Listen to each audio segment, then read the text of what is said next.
don't, when the briefing starts, don't put your phones up because you'll be blocking the photographers. And thank you. Yeah, please fasten your seatbelts and keep an eye on the emergency exits. Thank you. Yeah. And we're really not supposed to have tripods or sticks in the aisles. We'll address that later. I know it's late today, but please just make sure to keep space clear. It's a trip hazard. It takes space. Yeah. Yes,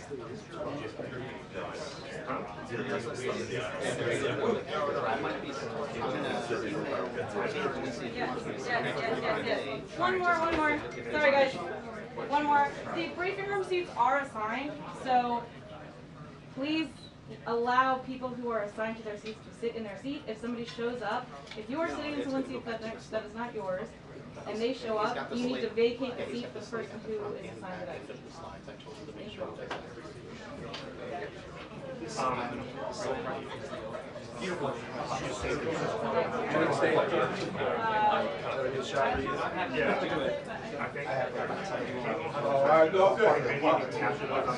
Good cuts like I do. No, if you want to be just like but if you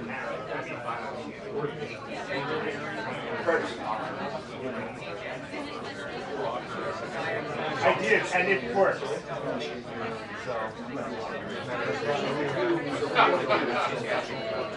Real weird.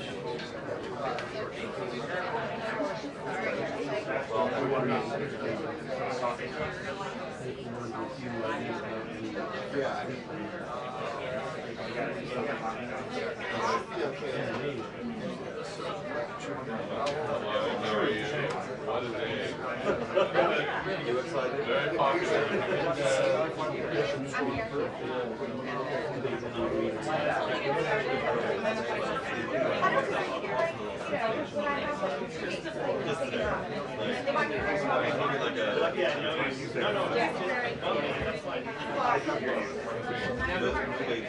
Pardon me?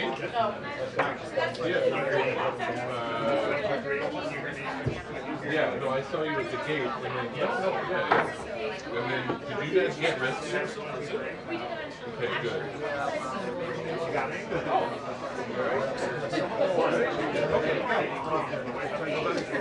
Better than nothing. Anything else? I want to feel like you were bad by me. But intents matter or something, you know? But congratulations. What's been going on there?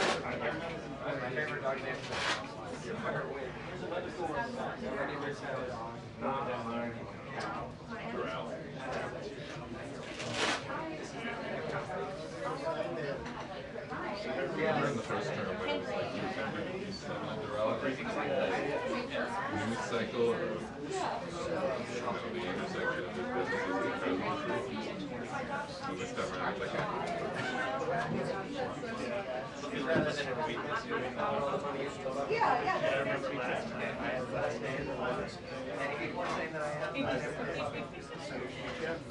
Come on. I haven't read it yet. Me neither. But she sent me another reminder. Why? Maybe she said, oh. Well, there's only 3 of them. hello.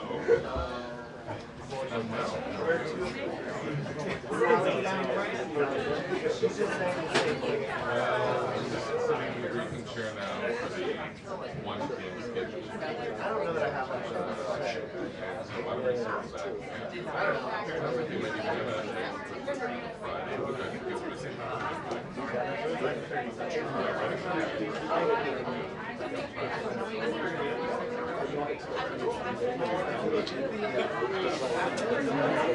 but regardless, we have statements from about the one thing that I would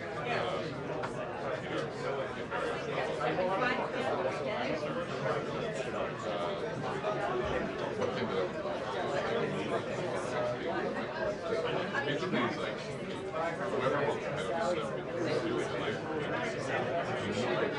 Yeah, I did.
This is John Smith. I mean,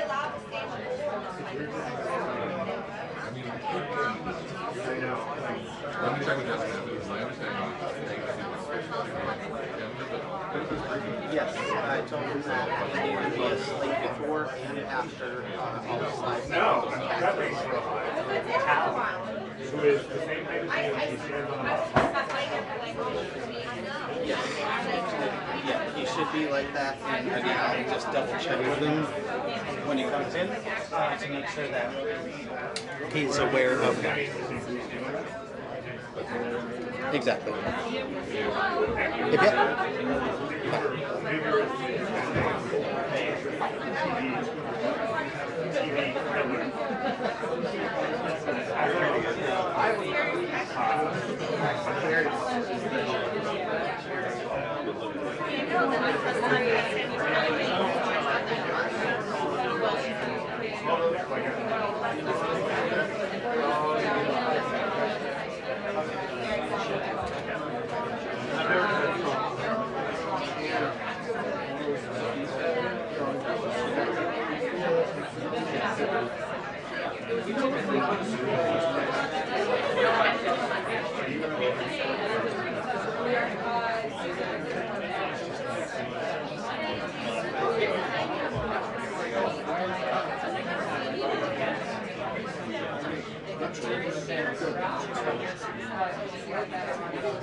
Oh, we found that.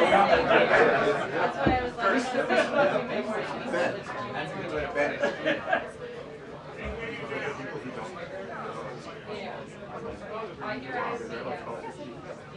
Evan, shoot test and sing. It'll be fun.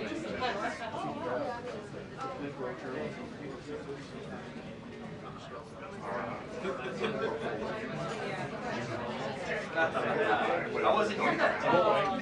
Just my daughter.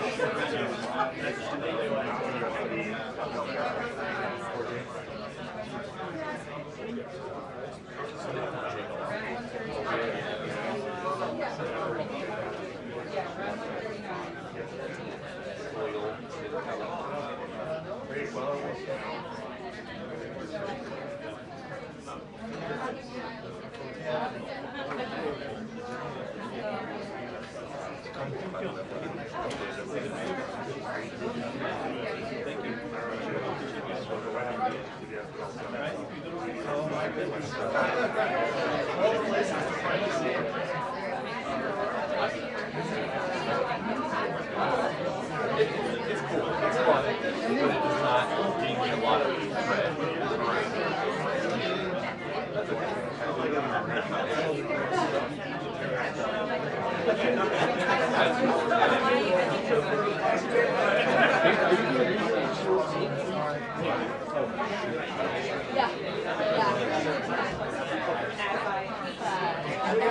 I would never dare block. I would never dare block. Just check.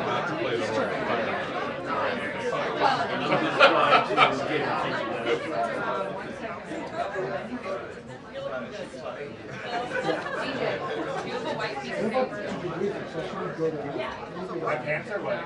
That suit is wet.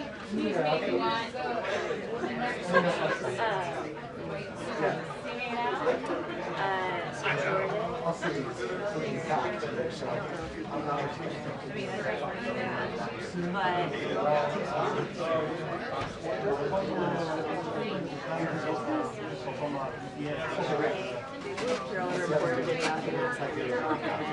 Well, try to get back. Like even in the back corner, if you can't, just ask me to drop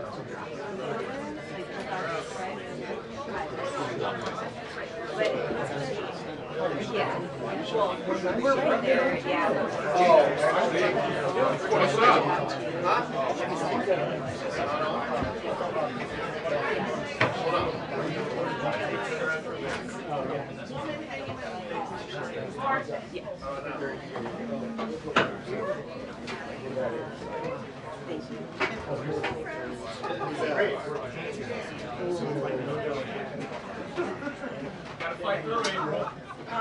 Gotta fight through it. Gotta fight through Hi. Hey, what's going on? You guys? I went outside.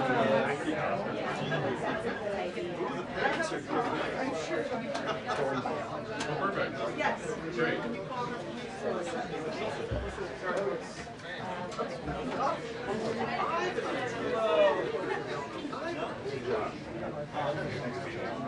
Pardon me?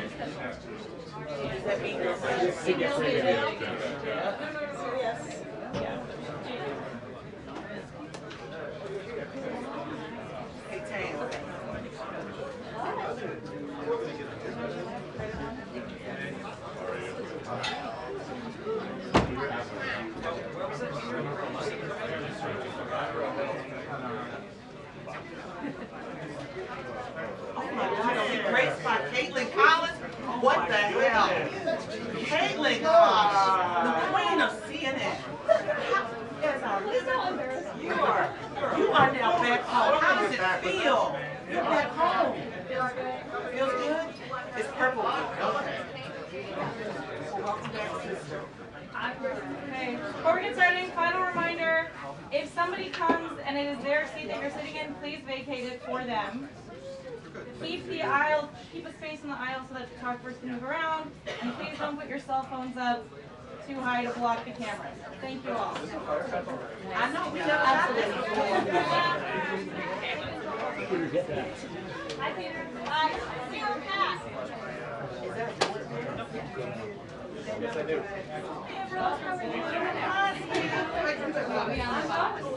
Go through that way.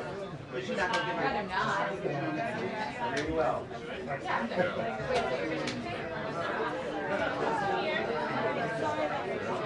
Oh, that's Sarah.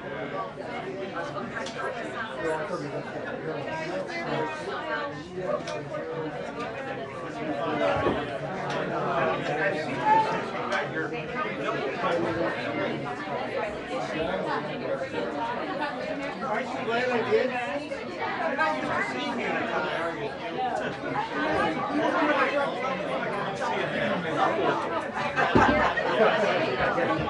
I thought about it.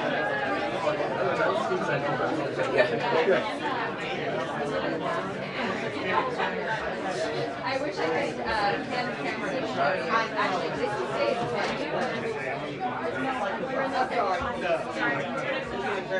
Yeah. Yeah. Right. It's back, JJ.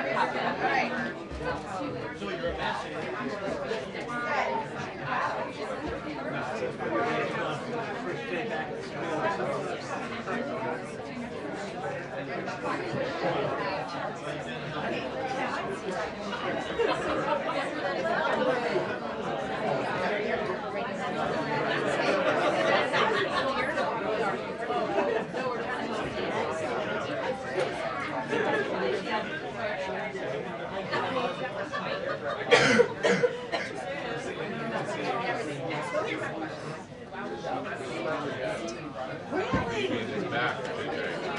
Yes.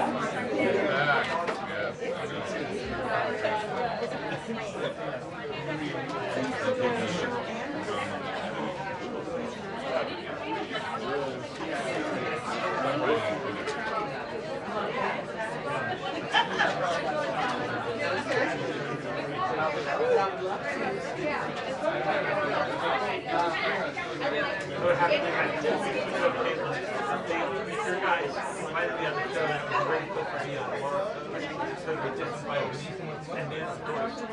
course.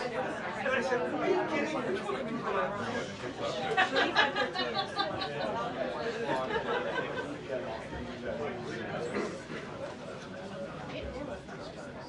All right, guys, this is the first briefing.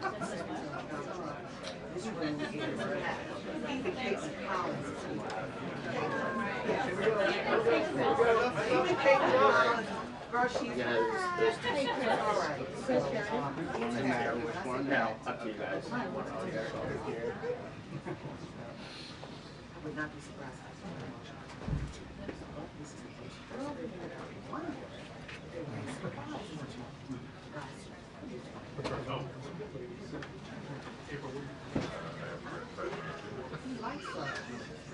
Chris, can you grab the paper? It's very Turn around. Since no Jillian. way to just briefly blamed out my head on that shot. first thing everybody is. Right.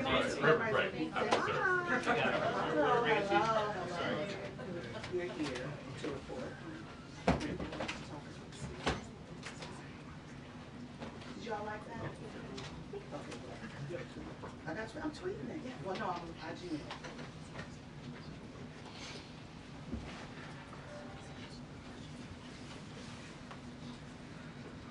And Nancy, is that your phone that fell underneath the chair?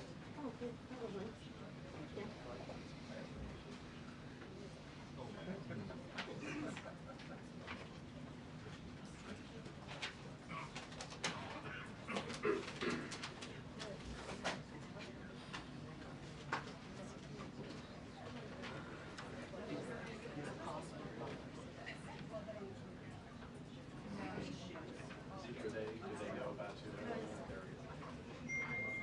Of course, that's the question. That remains to be seen. Obviously, White House briefings were a huge point of interest in the first Trump administration, and I can tell you it seems to be the way today. This is a very packed briefing room. It is essentially a standing room only around the seats that you are seeing here, and that is because we are expecting the White House Press Secretary, Karoline Leavitt, to come out at any moment and take questions from reporters.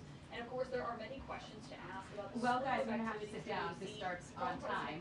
I'll tell you, it took a while just to get to my seat because the room is packed with people. I mean, I've never seen it like this in here the whole time I covered President Biden. This is obviously the first briefing of this new Trump administration, and there's no shortage of things to ask about. I mean, day one, there were 200 or so executive actions that were taken. The president last night signed another slate of 5, I believe, seen all the executive orders and one action that added even more discussion. So new executive orders coming in every day, basically. The new executive order that's getting away about the memo that caused all the federal funding. She will not be a stranger to any of his supporters. She ran unsuccessfully for a Congress seat in New Hampshire, and now, of course, she will be taking the podium at a time when there are a lot of questions about all of the activity that we've seen on the West Wing in just over a week of Trump's second term for us. Thank you.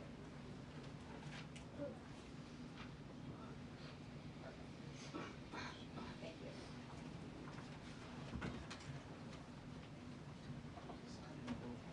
Was it, maybe they're taking the wrong mic.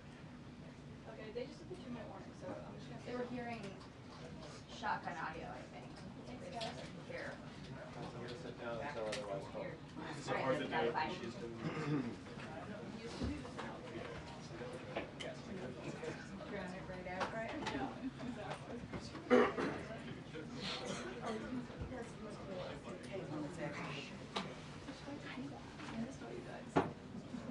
Oh my God, Mike Adams. Mike, this is really good.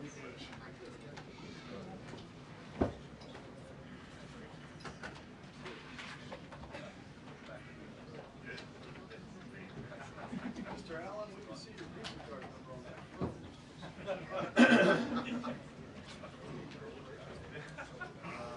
One of them turned 18 and the other will be 15 next.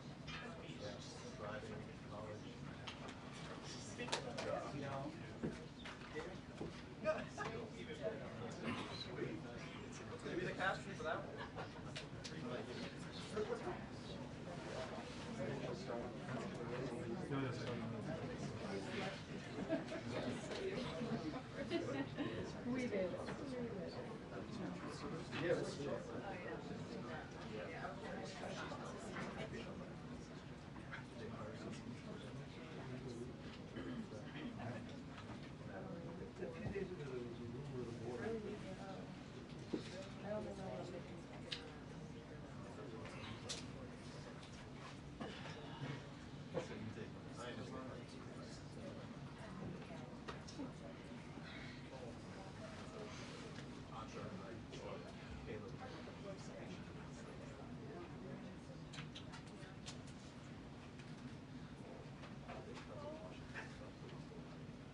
I'm not it.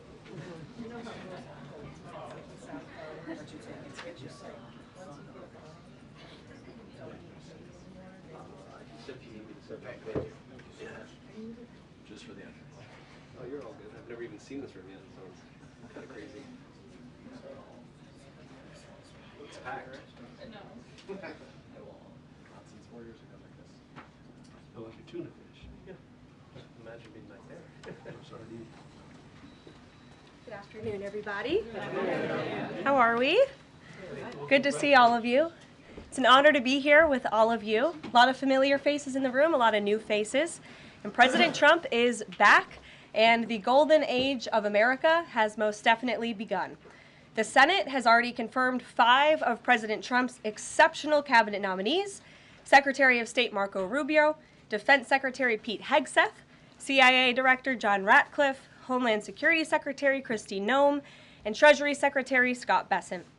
It is imperative that the Senate continues to confirm the remainder of the president's well-qualified nominees as quickly as possible. As you have seen during the past week, President Trump is hard at work fulfilling the promises that he made to the American people on the campaign trail. Since taking the oath of office, President Trump has taken more than 300 executive actions, secured nearly $1 trillion in U.S. investments, deported illegal alien rapists, gang members, and suspected terrorists from our homeland, and restored common sense to the federal government. I want to take a moment to go through some of these extraordinary actions. On day 1, President Trump declared a national emergency at our southern border to end the 4-year-long invasion of illegal aliens under the previous administration. Additionally, President Trump signed an executive order to end catch and release and finish construction of his effective border wall. By using every lever of his federal power, President Trump has sent a loud and clear message to the entire world. America will no longer tolerate illegal immigration, and this president expects that every nation on this planet will cooperate with the repatriation of their citizens. As proven by this weekend, when President Trump swiftly directed his team to issue harsh and effective sanctions and tariffs on the Colombian government, upon hearing they were denied a U.S. military aircraft full of their own citizens who were deported by this administration. Within hours, the Colombian government agreed to all of President Trump's demands, proving America is once again respected on the world stage. So, to foreign nationals who are thinking about trying to illegally enter the United States, think again. Under this president, you will be detained and you will be deported. Every day, Americans are safer because of the violent criminals that President Trump's administration is removing from our communities. On January 23rd, ICE New York arrested a Turkish national for entry without inspection who is a known or suspected terrorist. On January 23rd, ICE San Francisco arrested a citizen of Mexico unlawfully present in the United States who has been convicted of continuous sexual abuse of a child aged 14 years or younger. ICE St. Paul has arrested a citizen of Honduras who was convicted of 4th-degree criminal sexual conduct with a minor. ICE Buffalo arrested a citizen of Ecuador who has been convicted of rape. ICE Boston arrested a citizen of the Dominican Republic who has a criminal conviction for 2nd-degree murder. This criminal was convicted of murder for beating his pregnant wife to death in front of her 5-year-old son. And ICE St. Paul also arrested a citizen of Mexico who was convicted of possessing pornographic material of a minor on a work computer. These are the heinous individuals that this administration is removing from American communities every single day, and to the brave state and local law enforcement officers, CBP, and ICE agents who are helping in the facilitation of this deportation operation, President Trump has your back, and he is grateful for your hard work. On the economic front, President Trump took immediate action to lower costs for families who are suffering from 4 long years of the Biden administration's destructive and inflationary policies. President Trump ordered the heads of all executive departments and agencies to help deliver emergency price relief to the American people, untangle our economy from Biden's regulatory constraints, and end the reckless war on American energy. President Trump also signed sweeping executive orders to end the weaponization of government and restore common sense to the federal bureaucracy. He directed all federal agencies to terminate illegal diversity, equity, and inclusion programs to help return America to a merit-based society. President Trump also signed an executive order declaring it is now the policy of the federal government that there are only two sexes, male and female.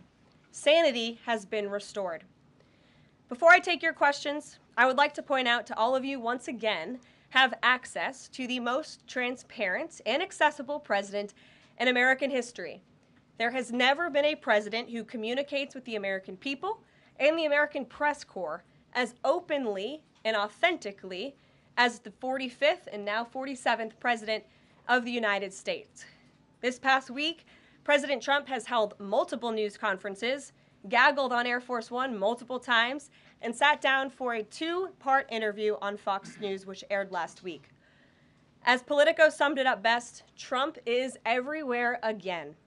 And that's because President Trump has a great story to tell about the legendary American revival that is well underway.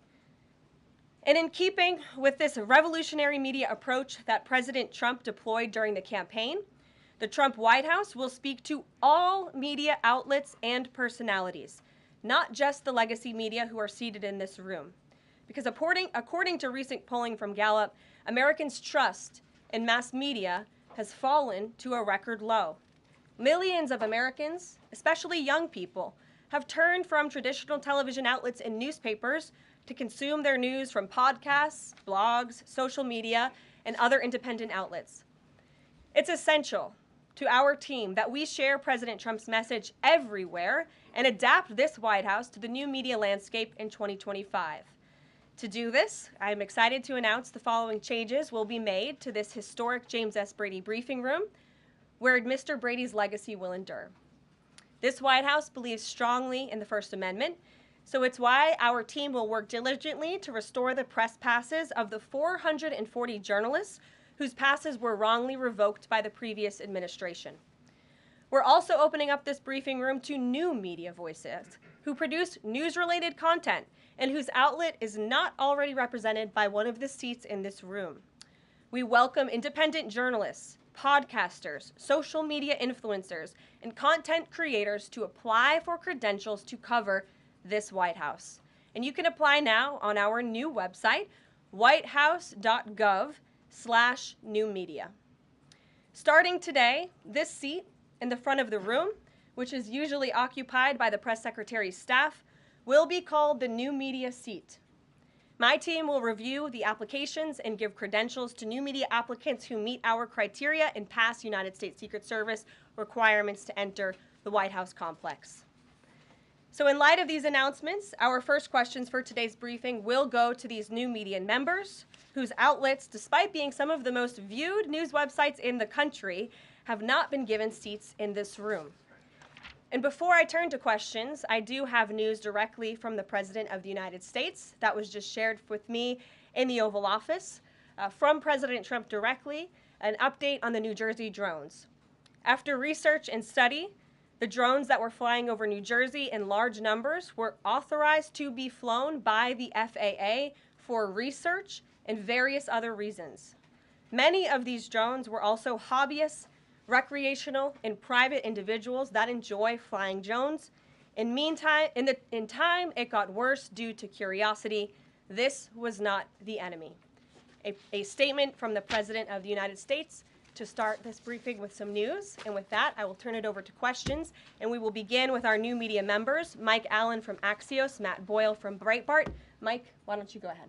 Thank you very much. Karoline, does the President see anything fishy about DeepSeek, either its origins or its cost? And could China's ability to make these models quicker, cheaper, affect our thinking about expanding generation data centers, chip manufacturing? Sure. The president was asked about DeepSeek last night on Air Force One when he gaggled for, I think, the third or fourth time throughout the weekend with members of the traveling press corps.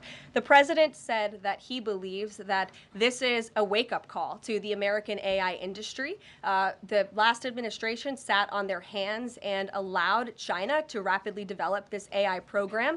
And so President Trump believes in restoring American AI dominance. And that's why he took very strong executive action this past week to sign executive orders to roll back some of the onerous regulations on the AI industry. And President Trump has also proudly appointed the first AI and crypto czar at this White House, David Sachs, whom I spoke with yesterday, very knowledgeable on this subject, and his team is here working every single day to ensure American AI dominance. As for the national security implications, I spoke with NSC this morning. They are looking into what those may be, and when I have an update, I will share it with you, Mike. Caroline, you say restore U.S. dominance. Is there a fear that the U.S. either is falling or has fallen behind? And how would the president make sure the U.S. stays ahead? No, the president is confident that we will restore American dominance in AI. Yeah, so Caroline, first off, thank you to you and President Trump for actually giving voices to new media outlets that represent millions and millions of Americans. The thing I would add, I've got a two-part question for you. The first is just can you expand upon what steps the White House is going to take to bring more voices, not less, which is what our founder Andrew Breitbart believed in, into this room where they rightfully belong. Yeah. Absolutely. And as I said in my opening statement, Matt, it is a priority of this White House to honor the First Amendment. And it is a fact that Americans are consuming their news media from various different platforms, especially young people. And as the youngest press secretary in history, thanks to President Trump, I take great pride in opening up this room to new media voices to share the president's message with as many Americans as possible. In doing so, number one, we will ensure that outlets like yours, Axios and Breitbart, which are widely respected and viewed outlets, have an actual seat in this room every day. We also, again, encourage anybody in this country, whether you are a TikTok content creator, a blogger, a podcaster, if you are producing legitimate news content, no matter the medium, you will be allowed to apply for press credentials to this White House. And as I said earlier, our new media website is whitehouse.gov/new media. And so we encourage people to apply. Again, as long as you are creating news-related content of the day and you're a legitimate independent journalist, you're welcome to cover this White House. And secondly, Caroline, you said you laid out several of the actions that President Trump has taken. That obviously it's a stark contrast to the previous administration, a breakneck speed from President Trump. Can we expect that pace to continue as the first 100 days moves along here and beyond that? Absolutely. There's no doubt President Trump has always been the hardest working man in politics. I think that's been proven over the past week. This president has again signed more than 300 executive orders. He's taken historic action. I gaggled aboard Air Force One to mark the first 100 days of this administration, 4 p.m. last Friday, or first 100 hours rather. And this president did more in the first 100 hours than the previous president did in the first 100 days. So President Trump, I think you can all expect for him to continue to work at this breakneck speed, so I hope you're all ready to work very hard. I know that we are. Zeke Miller. Thanks, Caroline. A question that we've asked your predecessors of both parties in this job. When you're up here in this briefing room speaking to the American public, do you view yourself and your role as speaking on, advocating on behalf of the president or providing the unvarnished truth that is, not to lie, not to obfuscate to the American people? I commit to telling the truth from this podium every single day. I commit to speaking on behalf of the President of the United States. That is my job. And I will say it's very easy to speak truth from this podium when you have a president who is implementing policies that are wildly popular with the American people, and that's exactly what this administration is doing. It's correcting the lies and the wrongs of the past 4 years, many of the lies that have been told to your faces in this very briefing room. I will not do that.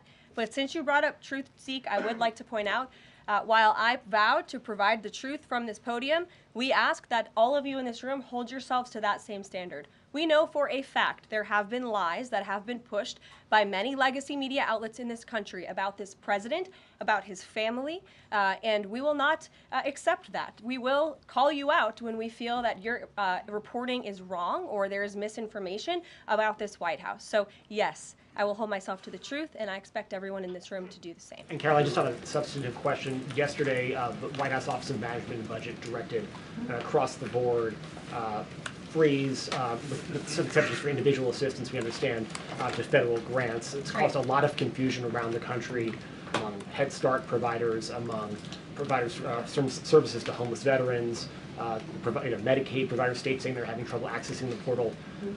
Could you help us clear up some of the confusion, give some certainty to folks, and also is that uncertainty, how does that uncertainty service the president's voters? Well, I think there's only uncertainty in this room amongst the media. There's no uncertainty in this building. So let me provide the certainty and the clarity that all of you need. This is not a blanket pause on federal assistance and grant programs from the Trump administration. Individual assistance, that includes, I'm not naming everything that's included, but just to give you a few examples, Social Security benefits, Medicare benefits, food stamps, welfare benefits, assistance that is going directly to individuals will not be impacted by this pause. And I want to make that very clear to any Americans who are watching at home who may be a little bit confused about some of the media reporting. This administration, if you are receiving individual assistance from the federal government, you will still continue to receive that. However, it is the responsibility of this president and this administration to be good stewards of taxpayer dollars. That is something that President Trump campaigned on. That's why he has launched DOGE, the Department of Government Efficiency, who is working alongside OMB. And that's why OMB sent out this memo last night, because the president signed an executive order directing OMB to do just this.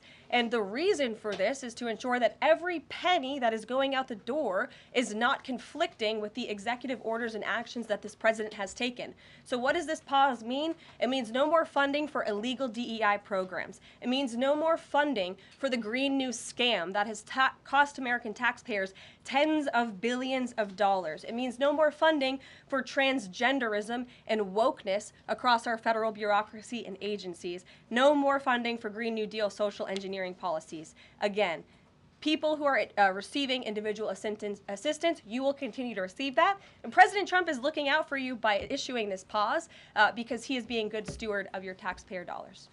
Thanks, Caroline. Sure. How long is this pause going to last, and how is the Trump administration recommending that organizations that rely on federal funding make payroll, pay their rent in the meantime?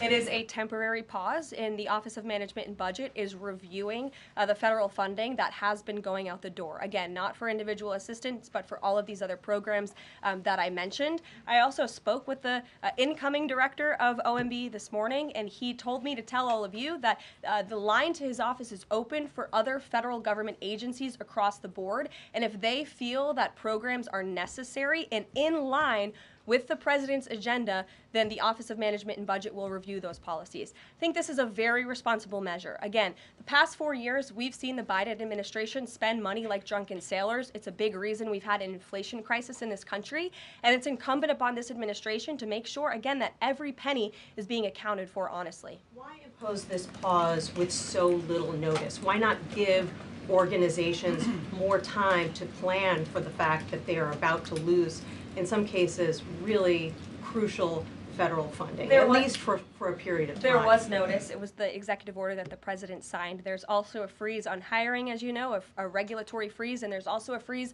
on foreign aid. And this is, again, incredibly important to ensure that this administration is taking into consideration how hard the American people are working. And their tax dollars actually matter to this administration. You know, just during this pause, DOGE and OMB have actually found that there was $37 million that was about to go out the door to the World Health Organization, which is an organization, as you all know, that President Trump, with the swipe of his pen in that executive order, is no longer wants the United States to be a part of. So that wouldn't be in line with the president's agenda. DOGE and OMB also found that there was about to be 50 million taxpayer dollars that went out the door to fund condoms in Gaza. That is a preposterous waste of taxpayer money. So that's what this pause is focused on, being good stewards of tax dollars. And so this doesn't affect Meals on Wheels or Head Start or disaster aid? Again, it does not affect individual assistance that's going to Americans. To follow up on Nancy, do you think there will be a list of who is affected and how much money is affected? How will these contractors and organizations know if they are actually having their funding frozen? And then secondly, if you're willing, can you just clarify, is the end goal of this to essentially challenge Congress or to prove that the president can withhold federal funding? In other words, is this an attempt to pick a fight to prove that he can do this? No, absolutely not. As it says right here in the memo, which I have, and I'd encourage all of you to read it, it says the American people elected President Trump to be the President of the United States and gave him a mandate to increase the impact of every federal dollar. This memo requires federal agencies to identify and review all federal financial assistance programs and supporting activities consistent with the president's policies and requirements. The American people gave President Trump an overwhelming mandate on November 5th, and he's just trying to ensure that the tax money going out the door in this very bankrupt city actually aligns with the will and the priorities of the American people. So will there be a line? Yes. Welcome. You look great. You're doing a great job. You talked about transparency, and some of us in this room know how just transparent President Trump has been the last 5 or 6 years. I think you'll do the same. My question is, do you think this latest incident with the president of Colombia is indicative of the global, powerful respect they have for President Trump moving forward, not only to engage in economic diplomacy with these countries, but also world peace? Absolutely. I'll echo the answer that the president gave on Air Force One last night when he was asked a very similar question by one of your colleagues in the media. This signifies peace through strength is back.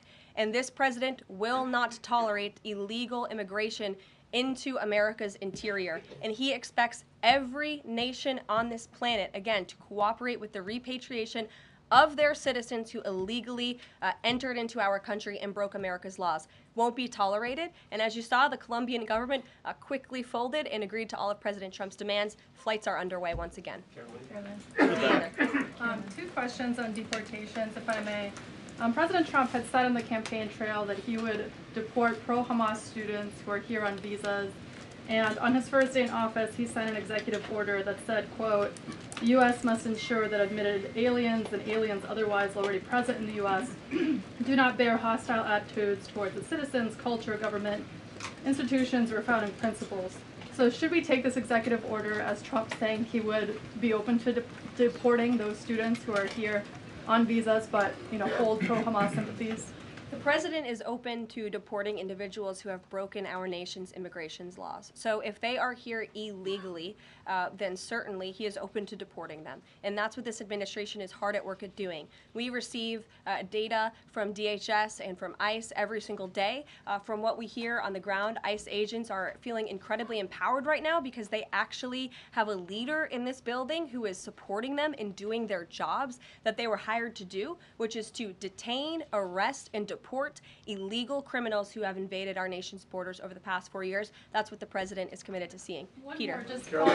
Very quickly, just following up on the question on immigration first. President Trump, during the course of the campaign in 2024, said the following about illegal immigration. He said, they're going back home where they belong, and we start with the criminals. There are many, many criminals. NBC News has learned that ICE arrested 1,179 undocumented immigrants on Sunday, but nearly half of them, 566 of the migrants, appear to have no prior criminal record besides entering the country illegally. Is the president still focused exclusively, which is a civil crime, it's not criminal? It's a federal crime.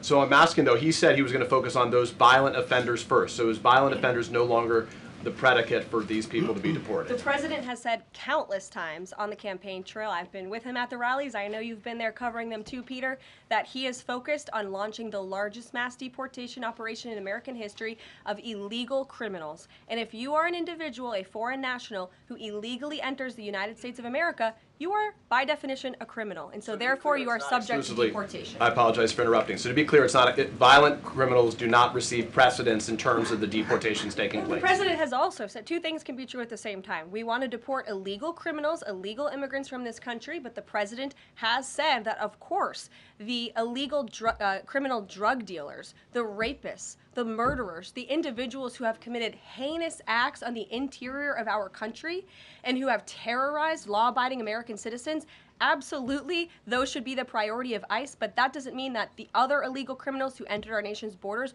are off the table. Understood. Then let me ask you a separate question about the confusion that still exists across the country right now as it relates to the freeze or the pause as it's described. President Trump, of course, ran one of the key policy items was that he was going to lower prices, lower the cost of everything from groceries, as he often said. But in many of the cases, it would seem that some of these moves could raise prices for real Americans on everything from low-income heating, that program, child care programs. Will nothing that the president's doing here in terms of the freeze in these programs raise prices on ordinary Americans? What particular actions are you referring to that would? Referring to LHEAP right now, that's the low-income heating program, for example. We can talk about, there's no clarity, so I could refer to a lot of them. We don't know what they are specifically. Can you tell us that LHEAP is not one of those affected? So you're asking a hypothetical based on programs that you can't even identify. No, what I can tell you just to be is clear, since you guys haven't identified, let's do it together just for Americans at home. Medicaid, is that affected? I gave you a list of examples: Social Security, Medicare, welfare benefits, food stamps that will not be impacted by this federal pause. I can get you the full list after this briefing from the Office of Management and Budget. But I do want to address the cost cutting because that's certainly very important and cutting the cost of living in this country. President Trump has taken historic action over the past week to do that. He actually signed a memorandum to deliver emergency price relief for American families, which took a number of actions. I can walk you through those. He also repealed many onerous Biden administration regulations. We know over the past 4 years, American households has been essentially taxed $55,000 in regulations from the previous administration. President Trump, with the swipe of his pen, rescinded those, which will ultimately put more money back in the pockets of the American people. So deregulation is a big deal. And then when it comes to energy, I mean, the president signed an executive order to declare a national energy emergency here at home, which is going to make America energy dominant. We know that energy is one of the #1 drivers of inflation. And so that's why the president wants to increase our energy supply to bring down costs for Americans. The Trump energy boom is incoming, and Americans can expect that. Thank you. Karoline, I think some of the confusion may be here with this pause on federal funding. You've made it clear you're not stopping funds that go directly to individuals, but there certainly are lots of organizations that receive funding and then may pass along a benefit. Meals on Wheels, for one. They provide meals for over 2.2 million seniors. What is the president's message to Americans out there, many of whom supported him and voted for him, who are concerned that this is going to impact them directly, even if, as you said, the funding isn't coming directly to their wallet? I have now been asked and answered this question 4 times. To individuals at home who receive direct assistance from the federal government, you will not be impacted by this federal freeze. In fact, OMB just sent out a memo to Capitol Hill with Q&A to clarify some of the questions and the answers that all of you are asking me right now. Again, direct assistance will not be impacted. I've been asked and answered about this OMB memo. There's many other topics of the day. Jackie Heinrich. Direct assistance, Karoline, if it's going to another organization and then trickling down. Direct assistance that is in the hands of the American people will not be impacted. Again, as I said to Peter, we will continue to provide that list as it comes to fruition, but OMB right now is focused on analyzing the federal government's spending, which is exactly what the American people elected President Trump to do. And one question on immigration, Karoline, on immigration. Of the 3,500 arrests ICE has made so far since President Trump came back into office, can you just tell us the numbers? How many have a criminal record versus those who are just in the country illegally? All of them, because they illegally broke our nation's laws, and therefore they are criminals as far as this administration goes. I know the last administration didn't see it that way, so it's a big culture shift in our nation to view someone who breaks our immigration laws as a criminal, but that's exactly what they are. You may have to kind of going with the worst first. They all have a criminal record? And welcome to the briefing If they broke our nation's laws, yes, they are criminal. Yes. Thank you. On stripping security details for figures like John Bolton, Pompeo, Brian Hook, Senator Tom Cotton said that he's seen the intelligence and the threat from Iran is real for anyone who played a role in the Soleimani strike. He voiced concern it wouldn't just impact those individuals, but potentially their family, innocent bystanders, friends, anyone who's near them when they're out in public. Is the president open to reconsidering his decision? The President was asked and answered this yesterday, and he was firm in his decision despite some of the comments that you had referenced, and he's made it very clear that he does not believe American taxpayers should fund security details for individuals who have served in the government for the rest of their lives, and there's nothing stopping these individuals that you mentioned from obtaining private security. That's where the President stands on it. I have no updates on that. Is there any concern that this decision might jeopardize the administration's ability to hire the best advisors for these kinds of positions in the future? No, in fact, I've talked to the Presidential Personnel Office, who has told me directly that there is such an influx of resumes for this administration that it's incredibly overwhelming. There is no lack of talent for the Trump administration. Reagan, Ron, would he take any responsibility if anything happened to these people? Would he feel at all that his decision was a factor in that? The President was asked and answered this yesterday. I defer you to his comments. Caroline. Reagan, since you're in the back row, I hear you, the back row hasn't gotten much attention in the last 4 years, so I'm happy to answer your question. And I can project. Does the President intend to permanently cut off funding to NGOs that are bringing illegal foreign nationals to the country, such as Catholic Charities? I am actually quite certain that the President signed an executive order that did just that, and I can point you to that. More, Caroline, President Trump issued an executive order on increased vetting for refugees in visa applications. Right. Part of that order was considering an outright ban for countries that have deficient screening processes. Has the President considered yet which countries might fall into this category? Are countries like Afghanistan or Syria under consideration for a full ban? Yeah, so the President signed an executive order to streamline the vetting for visa applicants and for illegal immigrants in this country who are coming, of course, from other nations. It also directed the Secretary of State to review the process and make sure that other countries around the world are being completely transparent with our nation and the individuals that they are sending here. And so the Secretary of State has been directed to report back to the President. I haven't seen that report yet. We've only been here for a few days. One, on the freeze in federal funding, who advised the President on the legality of telling government agencies that they don't have to spend money that was already appropriated by Congress? Well, as the OMB memo states, this is certainly within the confines of the law. So White House counsel's office believes that this is within the President's power to do it, and therefore he's doing it. Okay, so they disagree with lawmakers who say that they don't have the power to freeze this funding. Again, I would point you to the language in the memo that clearly states this is within the law. And on what happened on Friday night, the administration fired several inspectors general without giving Congress the 30-day legally required notification that they were being fired. I think only 2 were left at DHS and the DOJ. And then yesterday we saw several prosecutors, I believe 12, fired from the Justice Department who worked on the investigations into the President. As you know, they are career prosecutors, therefore they are afforded civil service protections. How is the administration deciding which laws to follow and which ones to ignore? So it is the belief of this White House and the White House counsel's office that the President was within his executive authority to do that. He is the executive of the executive branch, and therefore he has the power to fire anyone within the executive branch that he wishes to. There's also a case that went before the Supreme Court in 2020, Scala Law LLC versus the Customs, Bureau Protection. I would advise you to look at that case, and that's the legality that this White House was resting on. So you're confident that if they bring lawsuits against you, those prosecutors who were fired, that they will succeed? We will win in court, And yes. did he personally direct this, given they worked on the classified documents investigation and the election interference investigation? This was a memo that went out by the Presidential Personnel Office, and the President is the leader of this White House, so yes. Yes. Caroline. Caroline? Sure. Thank you. Congrats on your first day on the podium. Thank you. President Trump ended funding for UNRWA and also designated the Houthis a foreign terrorist organization. That's right. Both were decisions that the previous administration had reversed. So here's my question. Will there be an investigation into who gave the previous administration this terrible advice?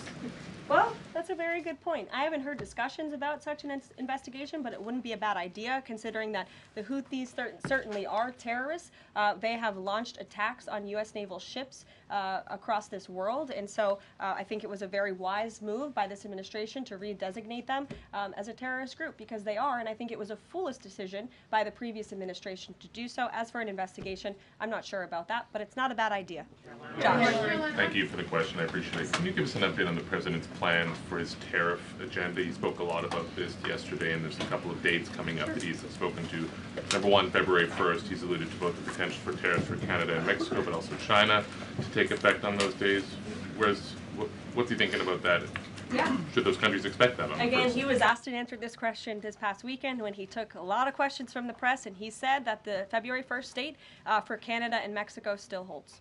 The China 10% tariff that he also had mused about last Tuesday going into effect on the same day. Yeah, the president has said that he is very much still considering that for February 1st. Yesterday he talked also about sectoral tariffs on, for instance, pharmaceuticals as well as semiconductor computer chips. He talked about steel, aluminum, and copper. What's the timeline on those? Is that a similar sort of coming days thing? Yeah, so when the president talked about that in his speech yesterday, that actually wasn't a new announcement. That was within a presidential memorandum that he signed in one of the first days here in the White House on his America First trade agenda. So there's more details on those tariffs in there. As far as a date, I don't have a specific date to read out to you, but the president is committed to implementing tariffs effectively, just like he did in his first term. Finally, he also was asked on the plane when he gaggled about the potential for a universal tariff. He was asked maybe about 2.5%. There was a report about that. He said he wanted much bigger than that. Should we understand that these tariffs would add up?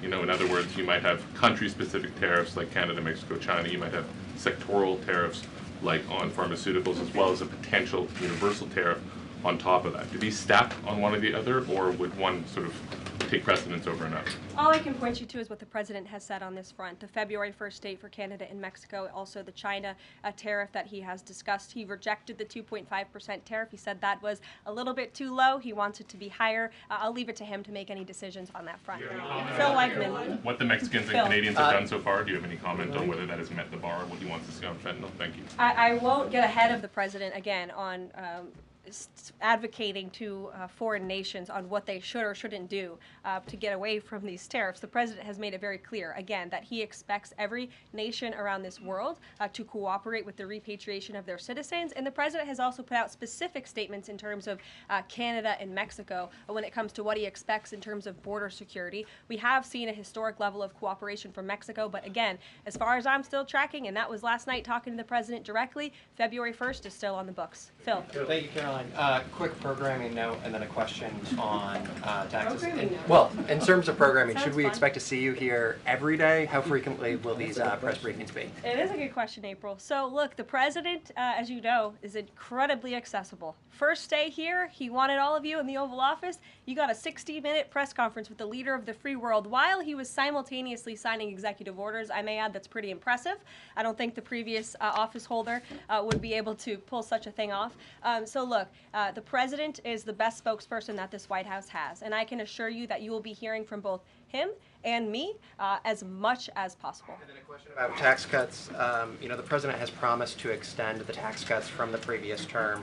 I'm curious, you know, does the president support corresponding spending cuts as some Republicans have called for in Congress? And will the new Treasury Secretary be leading those negotiations with the Hill as Mnuchin did during the first administration? The president is committed to both tax cuts and spending cuts, and he has a great team negotiating on his behalf, but there's no better negotiator than Donald Trump, and I'm sure he'll be involved in this reconciliation process as it moves forward. Caroline, in the announcement that you made last night on the Iron Dome, it said the president had directed that the United States will build this Iron Dome. Yeah. When you read into the executive order, it seemed short of that. It asked for a series of studies and reports back to him. Can you tell us whether the president has directed this? And if he is as concerned on this issue, why the suspensions that we saw listed by OMB included so many different nuclear programs, non-proliferation programs, programs to blend down nuclear weapons, and so forth? First of all, when it comes to the Iron Dome, the executive order directed the implementation of an Iron Dome. It also, as you said, kind of directed research and studies to see if or how the United States can go about doing this, particularly the Department of Defense.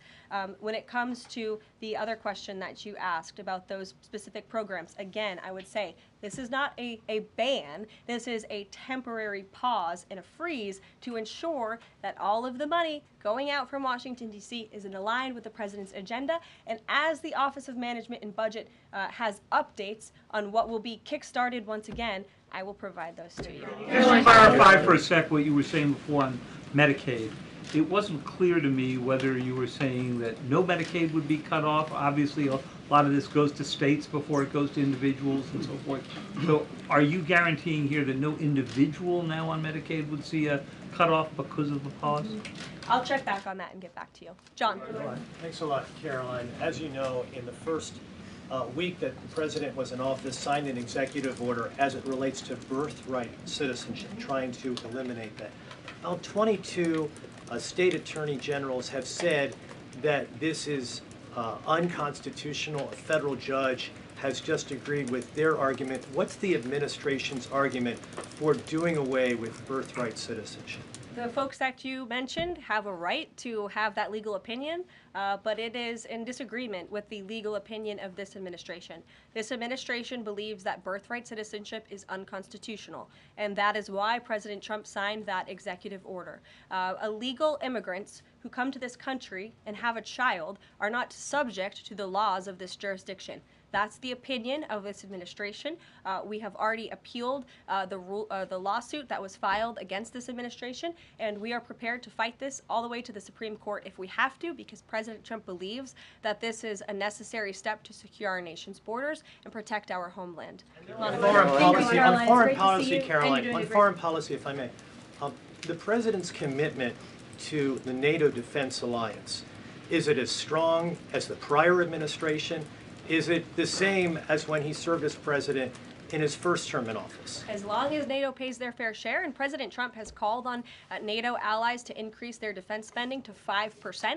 You actually saw the head of NATO at Davos last week on Bloomberg television saying that President Trump is right, and if Europe wants to keep itself safe, they should increase their defense spending. I would just add that there was no greater ally to our European allies than President Trump in his first term. The world for all nations in Europe, and of course here at home, was much safer because of President Trump's peace through strength diplomatic approach. Monica. Thank you, Caroline, and it's great to finally be called on as well in the briefing room. I appreciate that. Of course, we know President Trump just got back from North Carolina and California meeting with victims of natural disasters. There's the 2-year anniversary of the East Palestine, Ohio toxic train derailment. Does the president have any plans to go visit the victims of that toxic spill or just visit in general? No plans that I can read out for you here. If that changes, I will certainly keep you posted. What I can tell you is that President Trump still talks about his visit to East Palestine, Ohio. That was one of the turning points, I would say, in the previous election campaign, where Americans were reminded that President Trump is a man of the people, and he, as a candidate, visited that town that was just derailed by the train derailment, no pun intended, and he offered support and hope. Just like I saw the president do this past week, it was a purposeful decision by this president on his first domestic trip to go to North Carolina and to California to visit with Americans who were impacted by Hurricane Helene and also by the deadly fires. A red state and a blue state, both of which feel forgotten by the previous administration and the federal government. That is now ended under President Trump. He will continue to put Americans first, whether they're in East Palestine, in Pacific Palisades, or in North Carolina. Thank you, Caroline. On California, could you please clarify what the military did with the water last night as referenced in the president's Truth Social post? The water has been turned back on in California, and this comes just days after President Trump visited Pacific Palisades, and as you all saw, applied tremendous pressure on state and local officials in Pacific Palisades, including Los Angeles Mayor Karen Bass, to turn on the water and to direct that water to places in the south and in the middle of the state that have been incredibly dry, which has led to the expansion, the rapid expansion of these fires. So could you clarify what the military's role was, where the water came from, and how it got there? Again, the Army Corps of Engineers has been on the ground in California to respond to the devastation from these wildfires, and I would point out that just days after President Trump visited the devastation from these fires, the water was turned on. That is because of the pressure campaign he put on state and local officials there who clearly lack all common sense. And I will never forget being at that roundtable with the president last week and hearing the frustration in the voices of Pacific Palisades residents who feel as though their government has just gone insane. Before President Trump showed up on the scene, Karen Bass was telling private property owners that they would have to wait 18 months to access their private property. So this administration, the president and his team that's on the ground in California, Rick Grinnell, who he has designated to oversee this great crisis, it will continue to put pressure on Karen Bass and state and local officials to allow residents to access their properties. This is a huge part of it. These residents want to take part in their own clearing out of their properties. They should be able to do that. It's the United States of America. What happened to our freedom? Clearly it's gone in California, but not anymore under President Trump. Caroline. April. Caroline, welcome to the briefing room. Thank you. Several questions. One on the pause. Will minority-serving institutions, preferably colleges and universities, have those monies held back temporarily at this moment? Again, I have not seen the entire list because this memo was just sent out. So I will provide you all with updates as we receive them, okay? Also, secondly, when it comes to immigration, there is this southern border focus.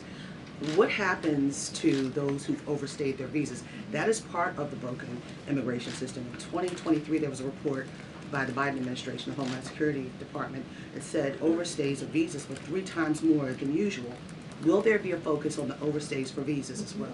If an individual is overstaying their visa, they are therefore an illegal immigrant residing in this country and they are subject to deportation. And also yes. Lastly, as we're dealing with anti-DEI, anti-woke efforts, we understand this administration is thinking about celebrating Black History Month. Have you got any word on that? Anything that you can offer to us? As far as I know, this White House certainly still intends to celebrate, and we will continue to celebrate American history and the contributions that all Americans, regardless of race, religion, or creed, have made to our great country, and America is back. Christian Dayton.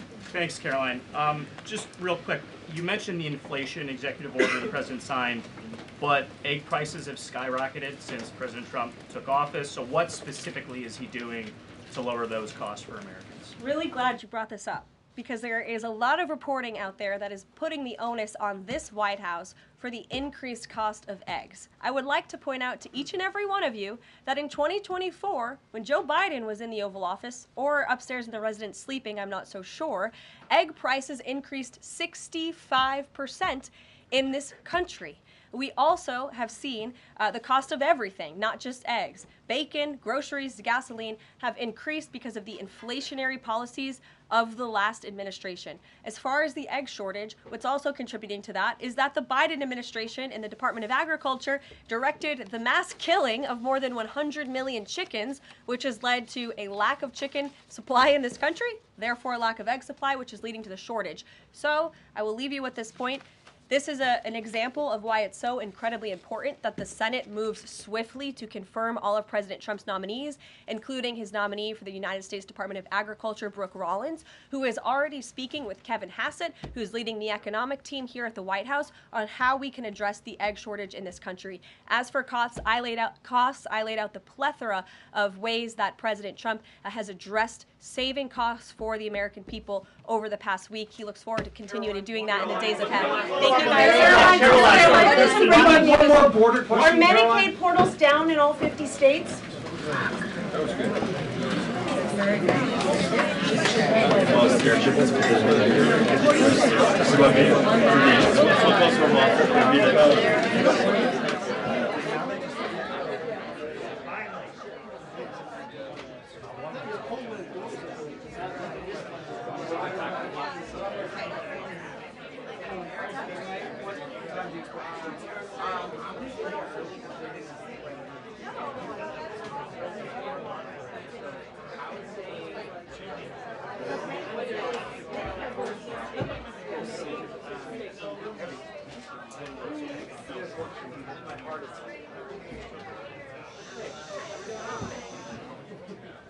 You want me to get a card down for you?